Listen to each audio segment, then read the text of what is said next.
Mon cher Horace, nous avons été tous très déçus de ne pas vous voir à notre conférence à Berlin. L'Angleterre court le danger de se retrouver isolée.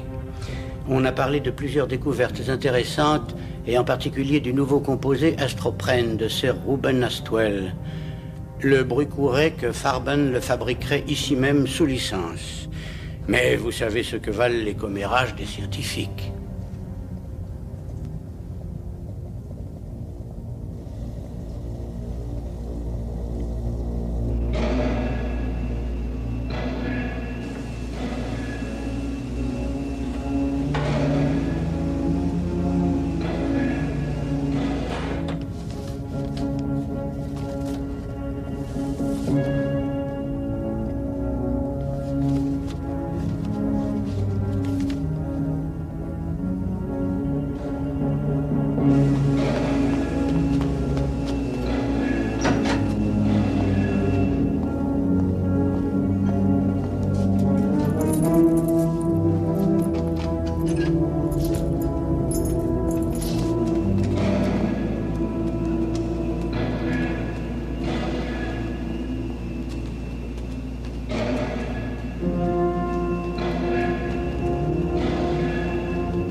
N'approchez pas!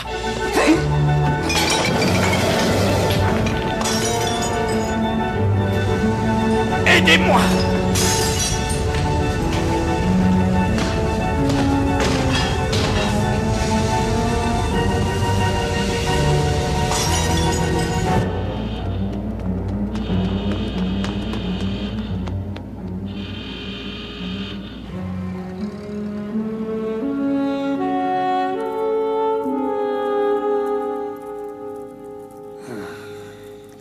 Oh, vous n'essayez même pas, Monsieur Poirot. Miss Lemon, je sais que vous êtes un peu plus qualifié pour hypnotiser votre prochain, je ne le nie pas une seule seconde, mais vous savez, avec une personne qui a une force de caractère peu commune et un intellect encore moins commun... Vous vous rendez compte à quel point ça vous serait utile dans vos enquêtes?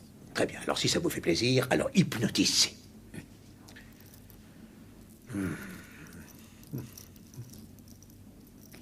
Détendez-vous. Détendez-vous. Vous sentez vos yeux devenir lourds. Vous allez vous endormir. Que diable faites-vous? Je vous en prie, Captain Hastings.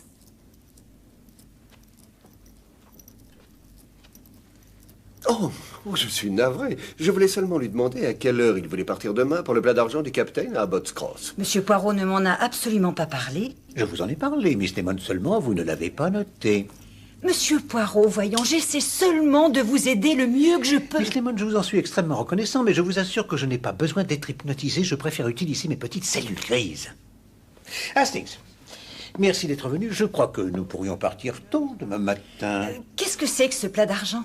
C'était un trophée de golf, voyons. Une compétition de 2 jours. Un de mes amis, Charles Everson, m'a demandé d'être son partenaire. Vous avez beaucoup trop de travail pour aller à ce genre de compétition, Monsieur Poirot. Oui, c'est vrai, Miss Lemon, mais voyez-vous, il y a une autre invitation à laquelle je ne puis résister. L'oncle de Monsieur Leverson est Sir Reuben Astwell, et nous sommes invités à dîner chez ce gentleman. Il a chez lui la plus belle collection de miniatures belges en bronze de toute l'Europe. Et les miniatures belges en bronze sont les plus belles du monde. Pourquoi cela? Parce que ce sont les plus grandes.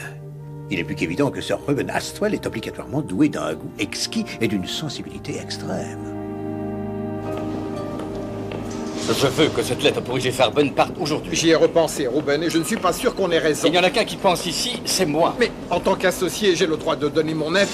Tu oublies que tu es un associé minoritaire et tu n'as que le droit de faire ce que je te dis. Victor, ne pense pas que tu puisses prendre des libertés rien que parce que tu es mon frère.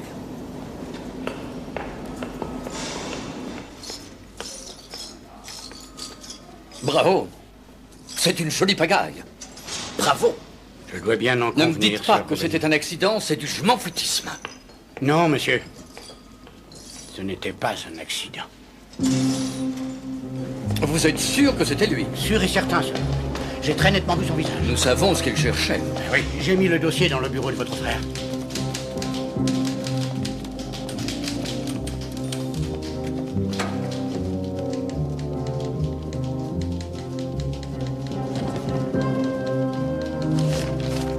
Je crois qu'il sera beaucoup plus en sécurité avec moi. Mais qu'est-ce qu'il a?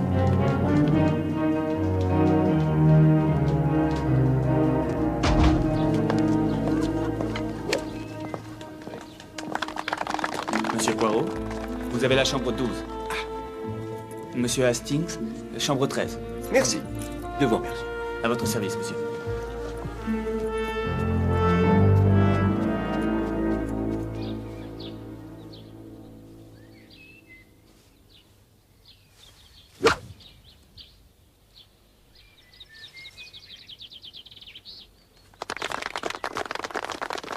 Eh bien, Charles, il semble que la compétition va être dure. Ne vous inquiétez pas, mon vieux. J'ai passé des heures à m'entraîner ici. Je connais ce parcours comme le fond de ma poche. C'est une passion. Vous jouez, monsieur Poirot?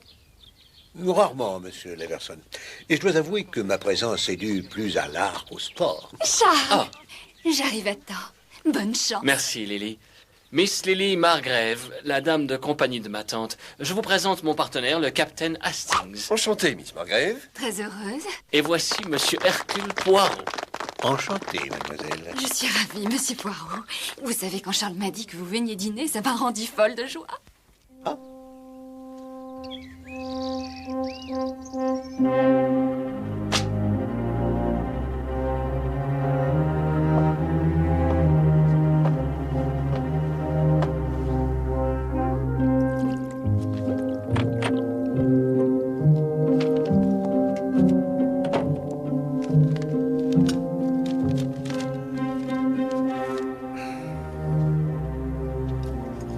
Le feu a causé de gros dégâts. Rien qui ne puisse être réparé. J'ai demandé à Tréfusis de venir ici ce week-end pour parler de ce qu'il fallait faire. Il dînera avec nous. Nous avons déjà des invités. Voilà qui tombe fort mal. Il y a longtemps que je vous l'avais dit. Ce sont des amis de Charles. Charles en prend un peu trop à son aise.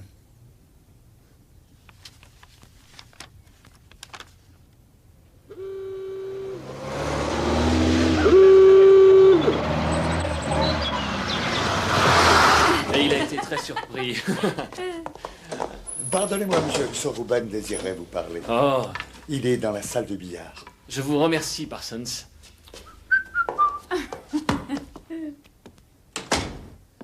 Vous vouliez me voir, mon oncle? Oui. Et tu sais pourquoi. Tu as eu toute la semaine pour réfléchir. Eh bien, j'ai réfléchi, en effet. Mais, en fait, je trouve que travailler pour la compagnie, ce n'est pas vraiment ma tasse de thé, voilà. Oh. Oh. Et quelle serait exactement ta tasse de thé? Je voudrais devenir joueur de golf professionnel. Joueur de golf. Tu appelles ça un travail? C'est un sport pour lequel je suis doué. Tenez, par exemple, aujourd'hui... L'année dernière, tu voulais être photographe.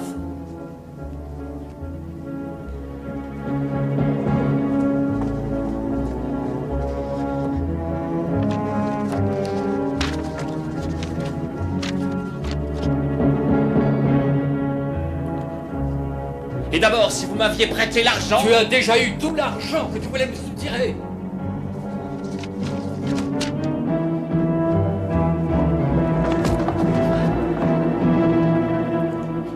Lady Aswell pensait avoir oublié ses lunettes sur votre bureau. Non, vraiment. Elle a dû commettre une erreur. Elle n'est pas la seule à avoir commis une erreur, Miss Margrave. Ce n'est pas la première fois que je vous surprends à fouiller dans mes papiers. Je ne vois pas de quoi vous parlez. Non. Lâchez-moi le bras, s'il vous plaît. Je veux que vous quittiez cette maison à la première heure lundi matin. Nous allons être dans l'obligation de nous passer de vos services.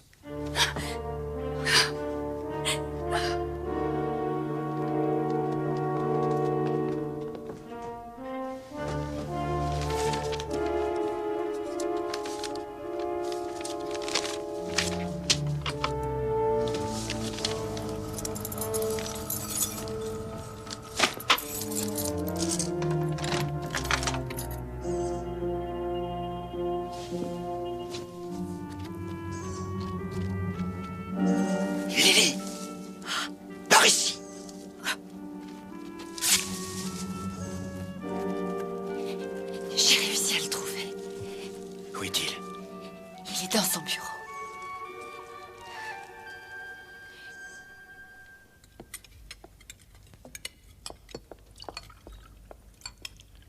Merci. La guerre, Poirot.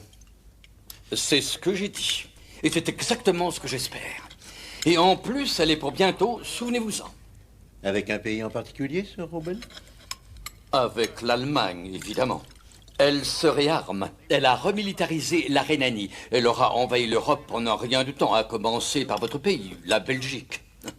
Ça ne sera pas difficile. Vous me pardonnerez, Sir Reuben, mais je n'envisage pas cette perspective avec votre sang-froid. Voyez-vous, j'ai moi-même déjà vécu l'horreur et les ravages d'une guerre avec l'Allemagne. Je n'ai jamais dit que la guerre était une jolie affaire, mais ça permet de faire des affaires. La guerre et les usines de produits chimiques marchent la main dans la main.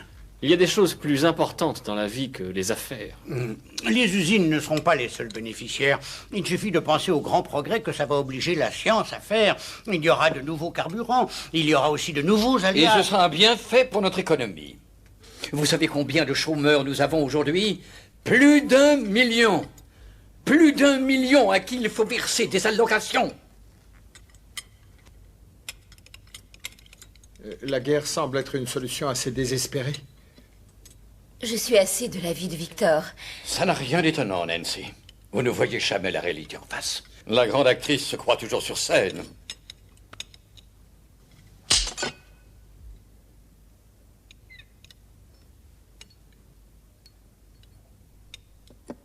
Ne pourrait-on parler de choses un peu plus plaisantes?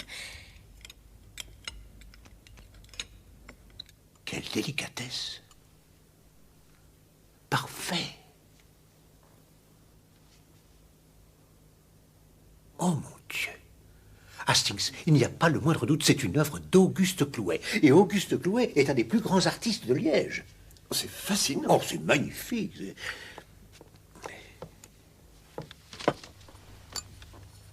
C'est incroyable. Un Tindman. Un authentique Jules Tindman. Toute votre collection est une pure merveille. Vous trouvez? Je l'ai eu à un prix dérisoire. J'espère bien la revendre avec bénéfice. Comment allez-vous supporter ce sacrifice? Ce sacrifice? Oh, en ce qui me concerne, celui qui l'achètera peut bien en faire de la ferraille. Oh. Jamais, Hastings. Jamais je n'ai rencontré un homme aussi odieux. Je suis prêt à jurer qu'il fait fabriquer son vin dans son usine de produits chimiques. Nous avons passé de meilleures soirées, je vous l'accorde. Navré pour les bronzes. Quand un tel Philistin et ses merveilles chez lui, c'est une insulte à l'art et une grande injustice.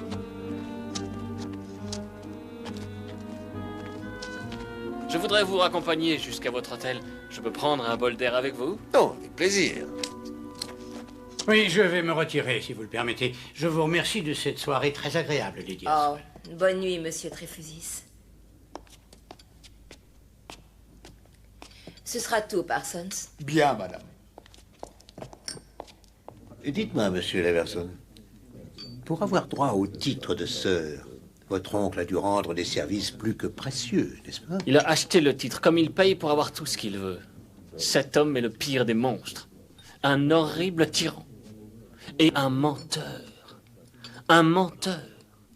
Monsieur Poirot. Je suis surpris que Lady Astwell n'arrive à le supporter. Je n'irai jamais travailler dans sa maudite usine avec lui. Et je lui prouverai. Je ne veux plus entendre ces discours ridicules sur le patriotisme. Nous faisons des affaires pour gagner de l'argent et les Allemands sont prêts à payer. Ils vont se servir de ce qu'on va leur vendre à des fins militaires. Victor! Il est insupportable.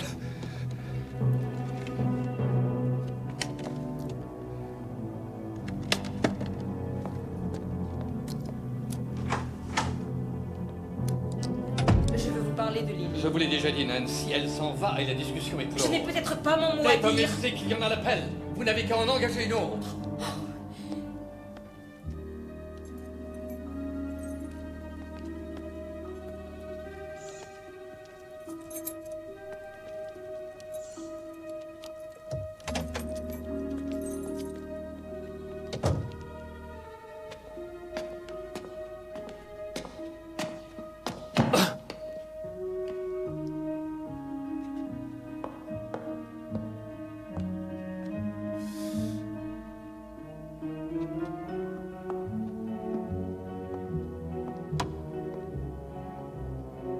Je commence à en avoir par-dessus la tête.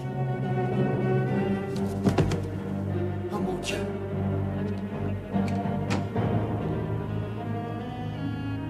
Ce n'est pas grave.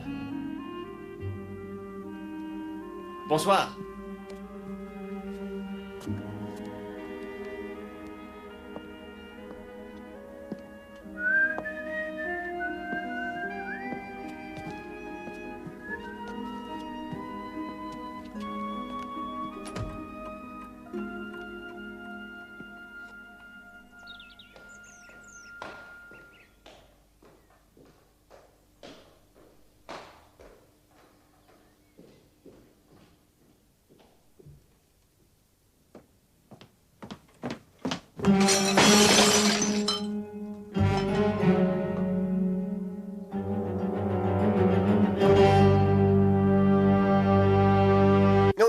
Non, rien à faire. Alors, reculez.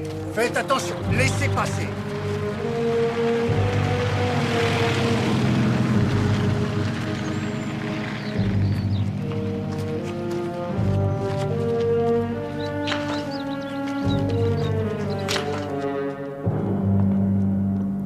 Ce coup porté à la tête lui a été fatal. Et voici l'arme du crime.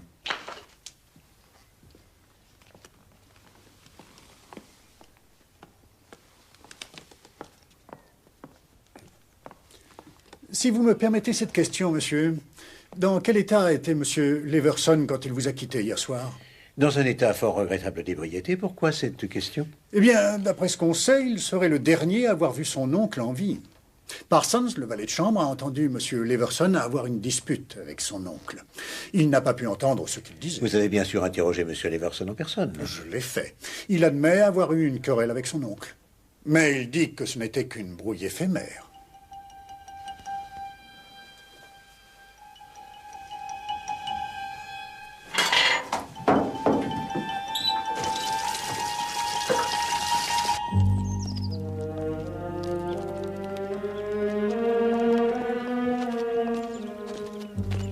Eh bien, je suppose que je peux dire adieu à mon tournoi.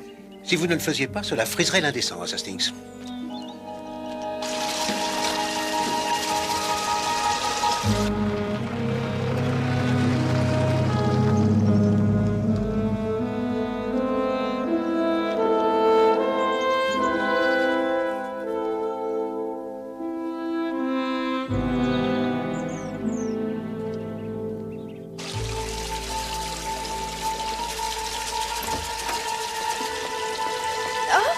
Excusez-moi, monsieur, je viens faire votre chambre.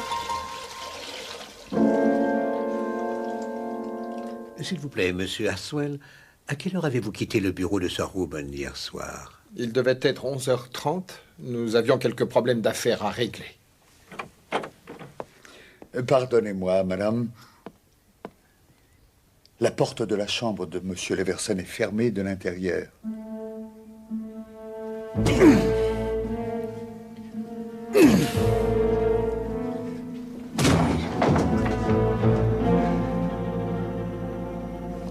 Il s'est enfui. Il n'ira pas loin. Debout! Vite! Dans la voiture!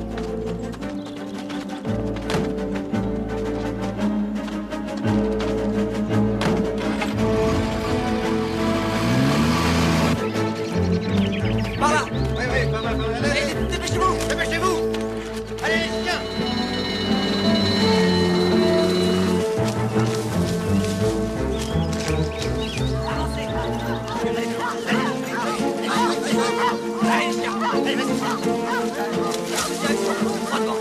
Dans cette direction!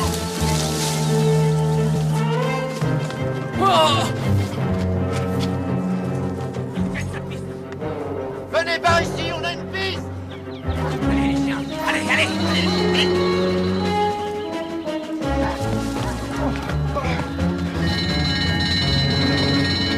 Rattrapez-le! paix. Sergent, on le tient. Restez tranquille, s'il vous plaît.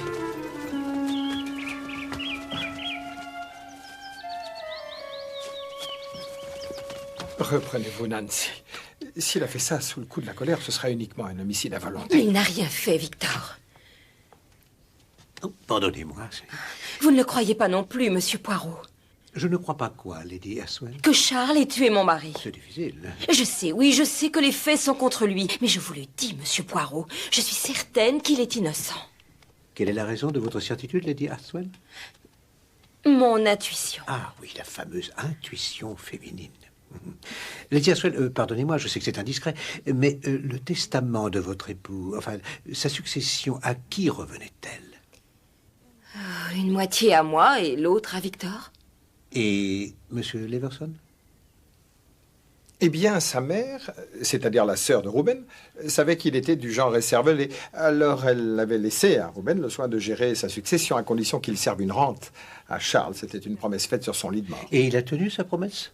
Il l'a tenue jusqu'à hier. Hier, mon mari a menacé Charles de lui couper les vivres s'il ne venait pas travailler à la firme. Ah, je vois. Et dites-moi, Lady Aswell, hier soir, vous êtes allée dans le bureau pour parler à votre mari. C'était pour lui parler de quoi? Oh, c'était au sujet d'un problème domestique. Vous vous êtes querellé?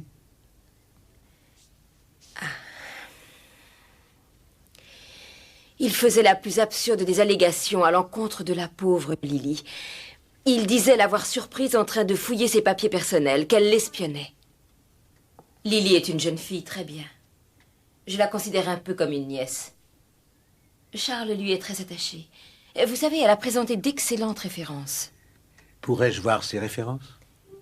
Cela est-il vraiment nécessaire? Seulement pour satisfaire ma curiosité.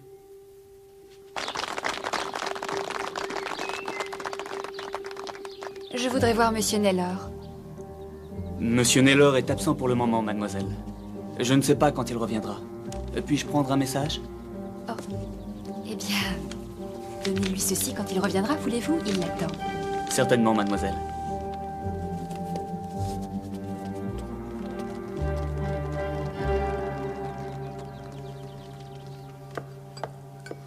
Je ne sais pas où tout cela va nous mener, Gladys. Les policiers et des inspecteurs ont envahi toute la maison. Et je m'attends à voir la presse arriver. Oh, vous croyez que j'aurai ma photo dans les journaux, Monsieur Parsons? Monsieur Parsons, je peux vous dire un mot? Oh, certainement, monsieur. Excusez-moi. Monsieur Parsons, je crois savoir qu'hier au soir, vous avez entendu Monsieur Leverson avoir, disons, un différend avec Sir Reuben. Oui, en effet, je l'ai entendu crier assez fort. Ensuite, il y a eu un bruit sourd, et Monsieur Leverson a hurlé « Oh mon Dieu !» Avez-vous essayé de savoir quelles étaient les raisons de ce vacarme? Je l'ai fait, monsieur. Je suis sorti de ma chambre. J'ai écouté en restant au bas du grand escalier pour rester discret. Et j'ai entendu Monsieur Leverson dire assez fort « Ce n'est pas grave ». Et ensuite, il est parti en sifflant. Aussi détendu que vous l'êtes, monsieur. Ah! Qu'avez-vous encore fait, jeune fille? Oh, rien, je me suis coupé. Il y a un bout de métal qui dépasse de la table. Permettez, mademoiselle. Voilà.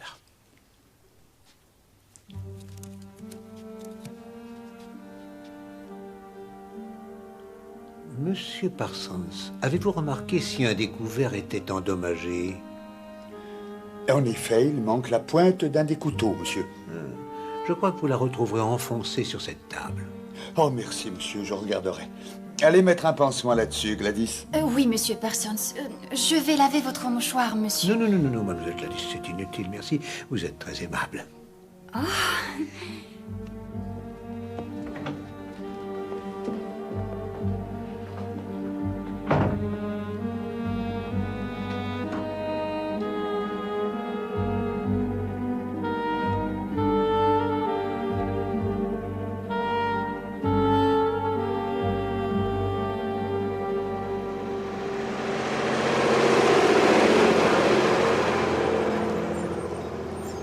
Votre discussion d'affaires hier soir avec Sir Reuben, votre frère, était-elle amicale? Pourquoi en aurait-il été autrement? Parce que pendant le dîner, j'ai cru déceler une certaine tension. Oui, c'est vrai. Nous avions eu un différend. Une querelle? Ce n'est pas ce que je dirais. Disons que le ton avait monté. C'est à cause de ceci. Un caoutchouc synthétique que nous avons trouvé. L'astropène. Une invention remarquable. C'est à base d'huile, de surprenantes propriétés. Une résistance étonnante. Un haut facteur d'abrasion. L'idéal pour les pneumatiques. Ruben voulait le fabriquer sous licence à IG Farben. Vous connaissez? Ah oui, bien sûr, c'est la plus grande usine de produits chimiques d'Allemagne. Vous avez levé des objections? C'est fini maintenant. C'est moi qui engage la transaction.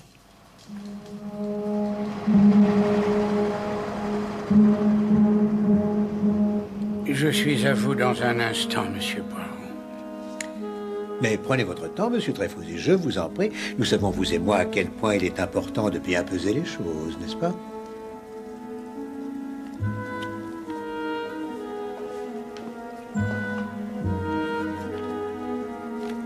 Je suis à votre entière disposition.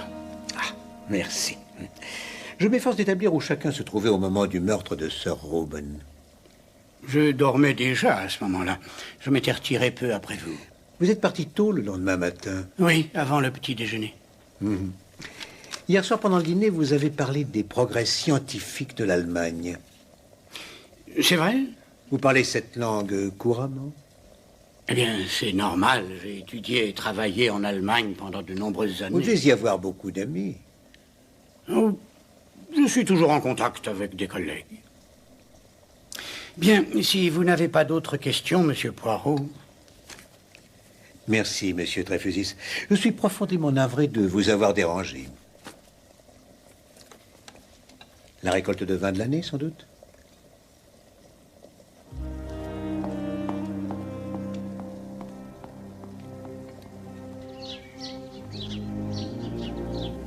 L'enveloppe que vous attendiez, monsieur. Merci. J'ai passé un très bon séjour. Ma voiture est devant la porte.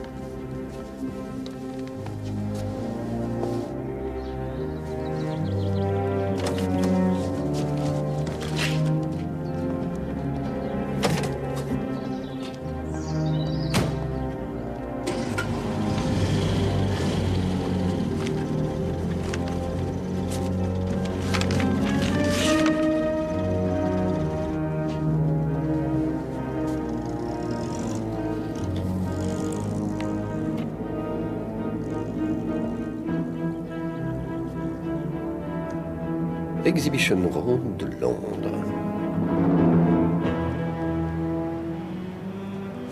Alors vous dites que ce monsieur Naylor a emporté ce paquet avec lui? C'est ça. Merci, Hastings. C'est du sang, Poirot? Oui, en effet, mais ce n'est pas le mien. Gladys, la servante, s'est coupé le doigt sur la pointe du couteau enfoncé dans la table, là où était assis Victor Astwell. Vous ne soupçonnez pas, si? Il n'est absolument pas certain que votre ami Charles soit le meurtrier, Hastings. J'ajoute que Lady Astwell est profondément convaincue que ce n'est pas lui. Je ne savais pas que vous croyiez autant à l'intuition. L'intuition, Hastings, fait assez souvent ressurgir un fait qui est si profondément enfoui dans le subconscient que le sujet en ignore même son existence. Quel fait? Eh bien, Hastings, si je le savais, cette affaire serait résolue. Les références de Lily Margrave. Lady Astwell les a envoyées par courrier spécial.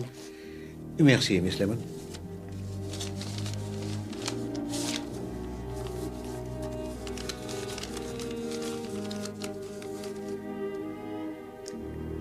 C'est une lettre qui, bien sûr, est des plus élogieuses. Et ce sont certainement les armoiries de la duchesse de Percher.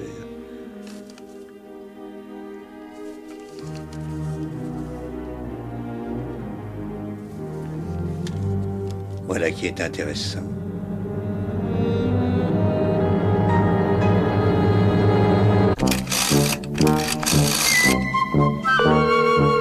Allô? Été!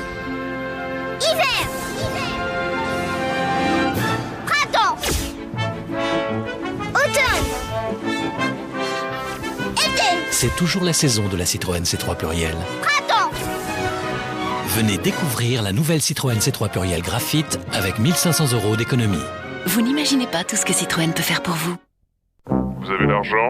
Oui.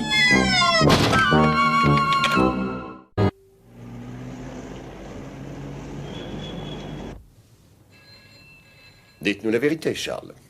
Qu'est-ce que vous avez à perdre?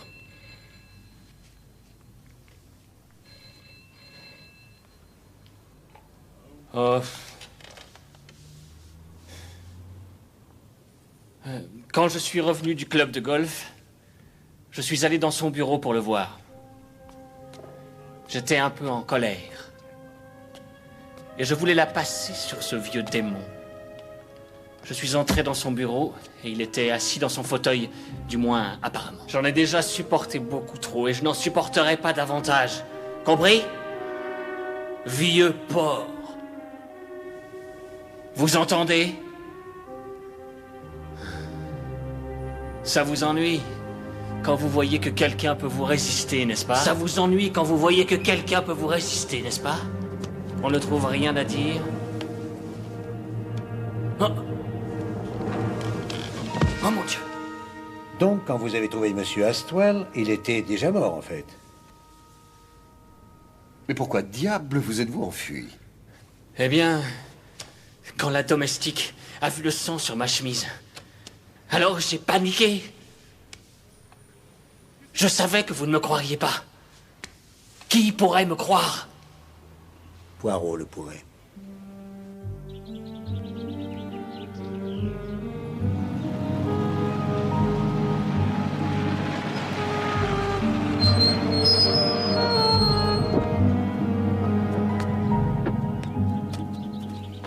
Vous êtes conscient que je ne peux vous garantir aucun résultat, monsieur Poirot.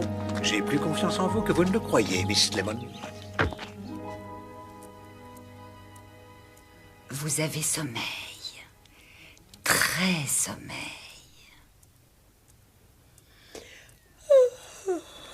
Vos paupières deviennent lourdes.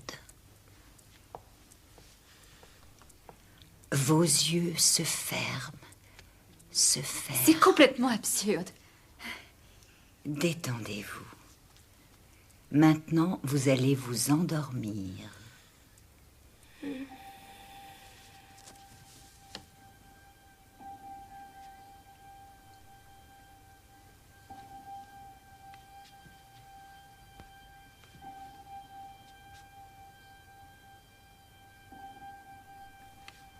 Lady Astwell, maintenant vous dormez. Mais vous pouvez m'entendre. Et vous pourrez répondre aux questions que je vais vous poser. Je vous entends et je peux répondre à vos questions. C'est le soir du meurtre. Vous êtes assise à la table du dîner. Décrivez-moi ce que vous voyez et ce que vous ressentez. Je suis très angoissée. Je suis inquiète pour Lily. Victor regarde Ruben en ayant l'air furieux. Voulez-vous me parler de Victor? C'est un être qui m'est cher. Nous sommes très épris l'un de l'autre.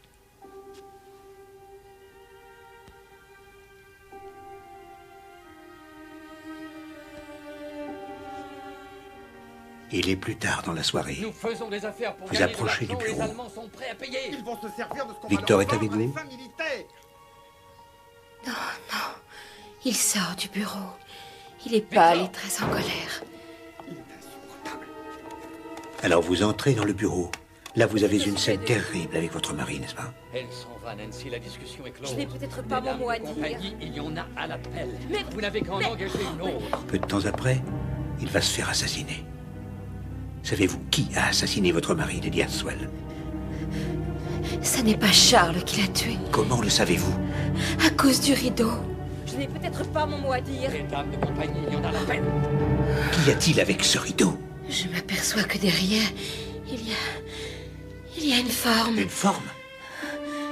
Il y a... Quelqu'un se trouve-t-il derrière le rideau? Qui se trouve derrière le rideau, Lady Astwell? Monsieur Poirot, arrêtez, ça a assez duré. S'il vous plaît, mademoiselle. Elle est à bout de nerfs, vous ne vous en rendez pas compte. Lady Astwell, le rideau.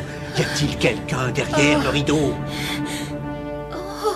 C'est trop tard, elle commence à se réveiller. Je me suis endormie.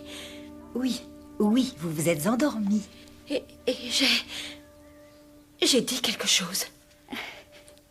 Pas autant que je ne l'aurais souhaité.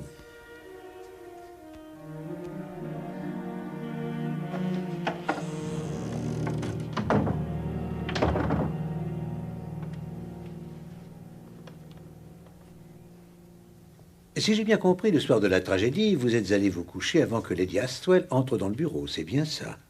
Oui.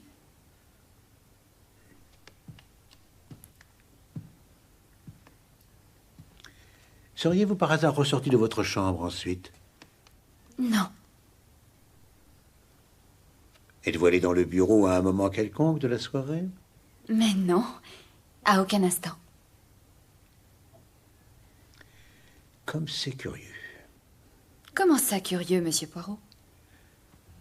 Je me rappelle que ce soir-là, vous portiez une jolie robe verte, en mousseline. Que c'est dommage de l'avoir déchirée. Mais où avez-vous trouvé ceci? Êtes-vous retourné dans le bureau après le dîner? Non, oui, enfin, je veux dire... Peut-être après tout. Oh oui, je m'en souviens maintenant. Je suis bien allée dans le bureau le soir précédent et je portais cette robe-là. Ah, vous portiez cette robe-là. Oh. Qu'il est triste que vous ayez renversé de l'excellent vin de Sir Reuben. À moins que ce ne soit du sang.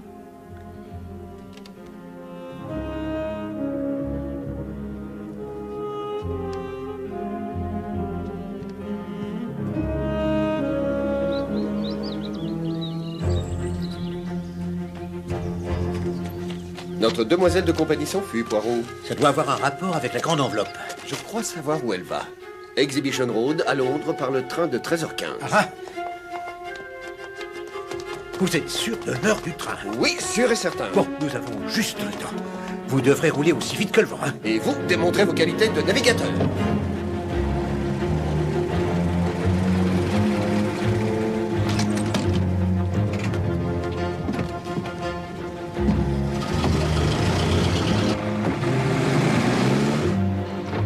Le prochain train pour Londres.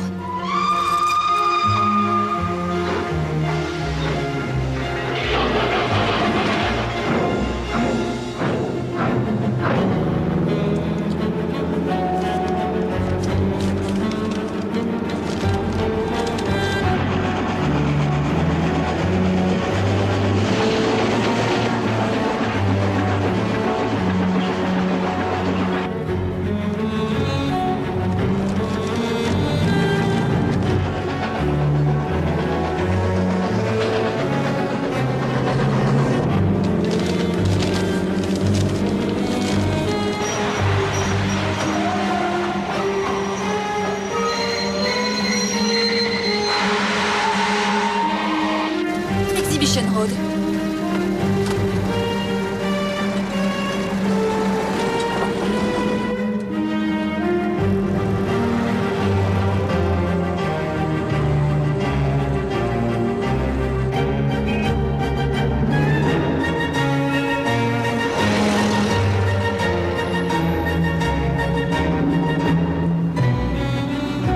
Où se trouve Exhibition Road à Hastings? Ça devrait être plus loin à droite.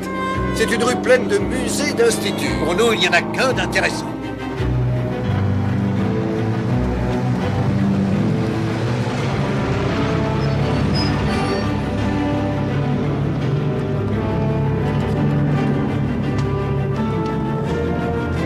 Mais dépêchez-vous, mon ami! Quel départ précipité, mademoiselle Margrave! Si Margrave est votre vrai nom, bien sûr.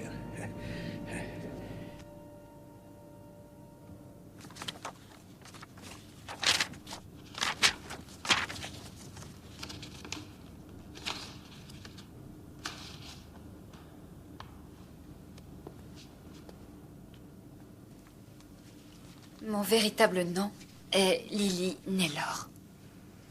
Humphrey est mon frère. Et vous, monsieur Naylor? Vous êtes un chercheur de l'Imperial College? Oui. Je m'occupe de polymérisation. Je fais des recherches sur la configuration moléculaire. Là, il s'agit de caoutchouc synthétique. C'est en effet de cela qu'il s'agit. J'avais inventé un composé. Ce n'était pas parfait, mais ça n'en était pas loin. Le problème était que j'avais besoin de fonds pour en développer le potentiel.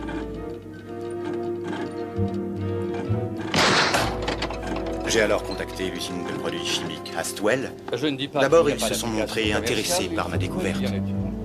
Mais par la suite, Sir Reuben m'a dit que ce n'était pas du tout intéressant.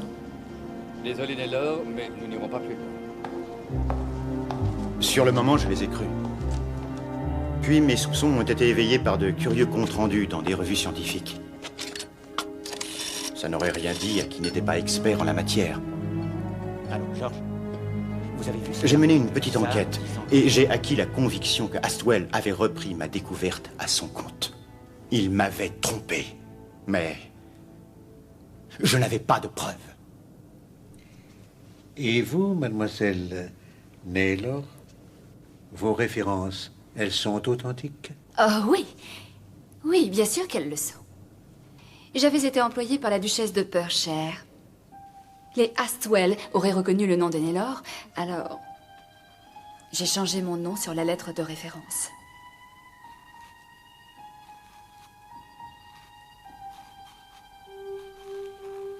Et grâce à ce subterfuge, vous pensiez récupérer le dossier Astropen.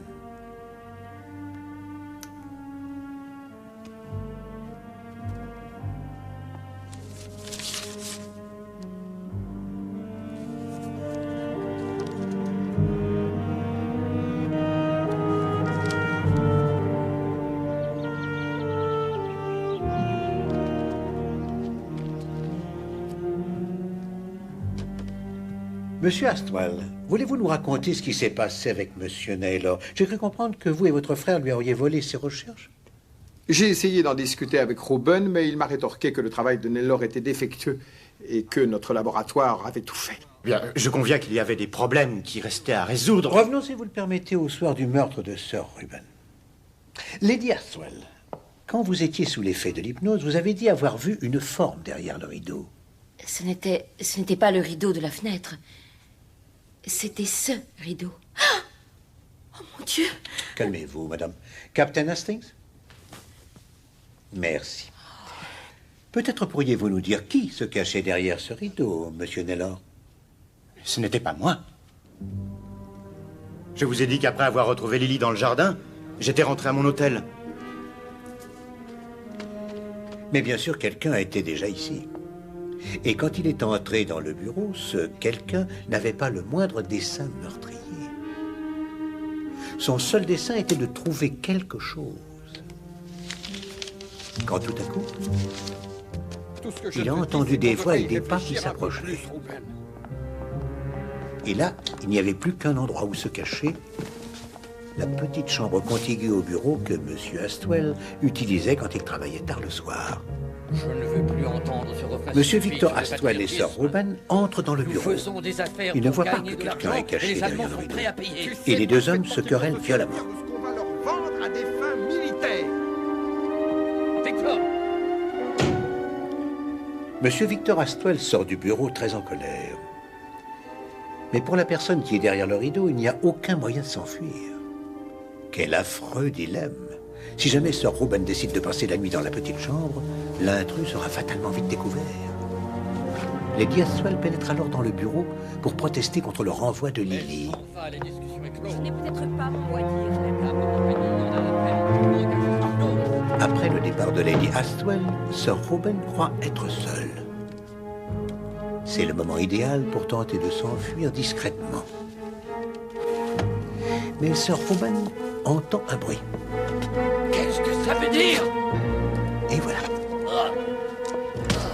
Un acte impulsif dicté par une panique aveugle. Maintenant, notre meurtrier doit s'échapper. Mais s'il ne le pourra pas, n'y aurait-il vraiment pas un moyen de sortir de cette chambre? Monsieur Charles Leverson entre à son tour dans le bureau. Vous résistez. Vous ne trouvez rien à dire? Voyant que son oncle est mort, il repart. Alors, mademoiselle Lily entre dans le bureau.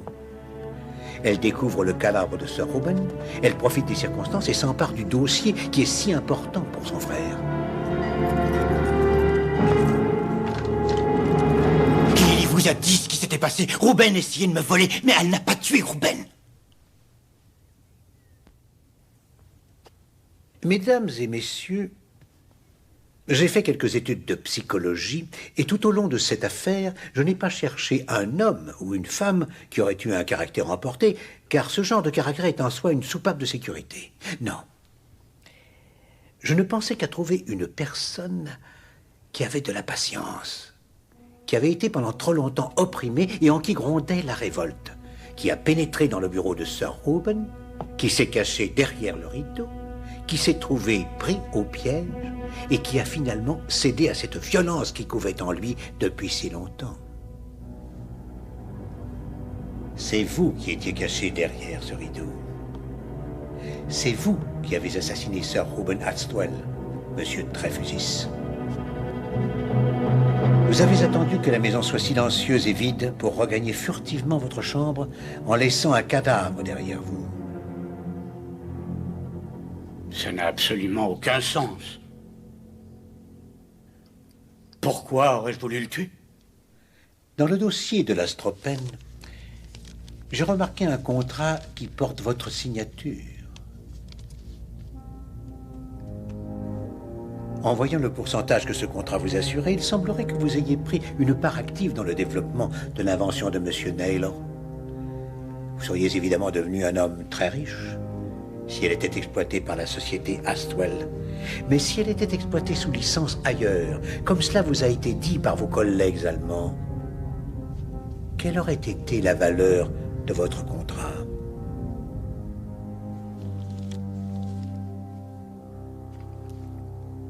Pas la moindre valeur.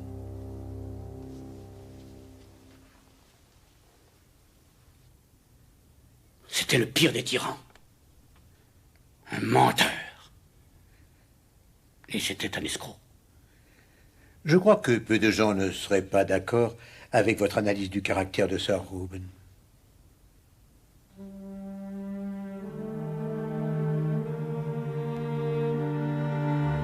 Alors, mademoiselle Naylor, votre frère est satisfait des conditions que monsieur Victor Astwell lui a offertes? Monsieur Astwell s'est montré plus que généreux.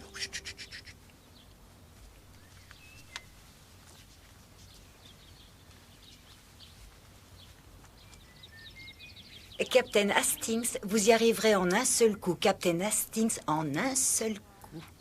Miss Lemon, le Captain Hastings est doué d'une telle capacité intellectuelle qu'il se suffit à lui-même. J'ai accepté son aide.